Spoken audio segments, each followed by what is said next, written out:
एक बार एक कंपनी के मालिक ने छोटी सी गलती होने पर अपने मैनेजर को बहुत खरी खोटी सुना दी। मालिक की बातें सुनकर मैनेजर को बहुत गुस्सा आया, लेकिन वह मालिक से कुछ कह भी नहीं सकता था। कुछ कहता तो उसकी नौकरी चली जाती।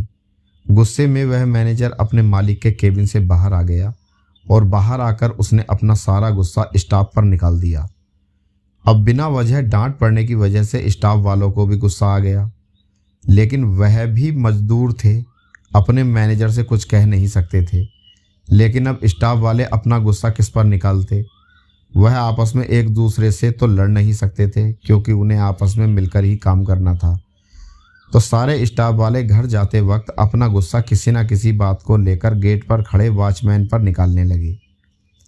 उनकी बातें सुनकर वॉचमैन को भी गुस्सा आ गया। अब वॉचमैन अपना गुस्सा किस पर निकाले? सारा स्टाफ निकल गया। वॉचमैन ने गुस्से में ऑफिस का ताला लगाया और घर चला गया। घर पर आया तो उसकी पत्नी ने उसकी पसंद का खाना नहीं बनाया था।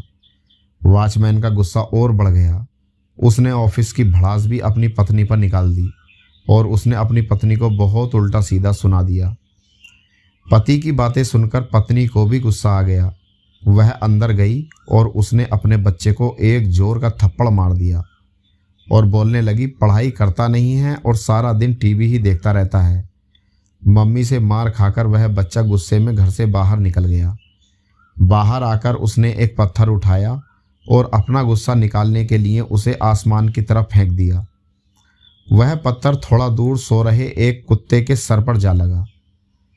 कुत्ता गुस्से में उठा और उसने इधर उधर देखा तो उसे दूर एक आदमी दिखाई दिया। कुत्ते ने सोचा कि पत्थर इसी ने मारा होगा। कुत्ता दौड़ता हुआ गया और कुत्ते ने उस आदमी को काट लिया।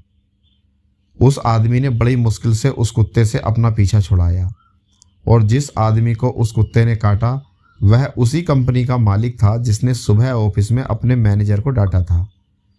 वह आदमी थोड़ी देर तक बस यही सोचता रहा कि आखिर इस कुत्ते ने मुझे बिना वजह काटा क्यों? रोज़ तो ये मेरे पास आता है, कभी मुझ पर भौंकता भी नहीं, लेकिन आज इसे ऐसा क्या हो गया जो इसने मुझे काट लिया? इस मोटिवेशनल कहानी से आप समझ गए होंगे कि कर्मों का फल हमारा पीछा नहीं छोड़ता। जाने अनजाने में कितने लोगों के साथ बिना वजह गलत व्यवहार करते हैं, जिसकी वजह से दूसरे परेशान होते हैं और कितनों का तो बहुत नुकसान भी हो जाता है, पर हमें तो उसका अंदाज़ा भी नहीं होता, क्योंकि हम तो अपनी मस्ती में ही जीते हैं। पर ऊपर वाला सब देखता है और वह हमारे कर्मों का फल किसी और तरीके से हमें ज़रूर देता है। इसीलिए ज़िंदगी में बहुत ज़रूरी है कि आप दूसरों के साथ अच्छा व्यवहार करें, हर किसी की परेशानी को समझें, किसी के साथ बुरा ना करें, क्योंकि जैसा बीज हम बोते हैं वैसी ही फसल हमें मिलती है। आप जैसा दूसरों के साथ करेंगे वह किसी न किसी रूप में आपके पास लौट कर आ ही जाएगा। फिर चाहे आप किसी को नफ़रत दें या फिर प्यार, जिंदगी को बिना लड़ाई झगड़े के भी जिया जा सकता है।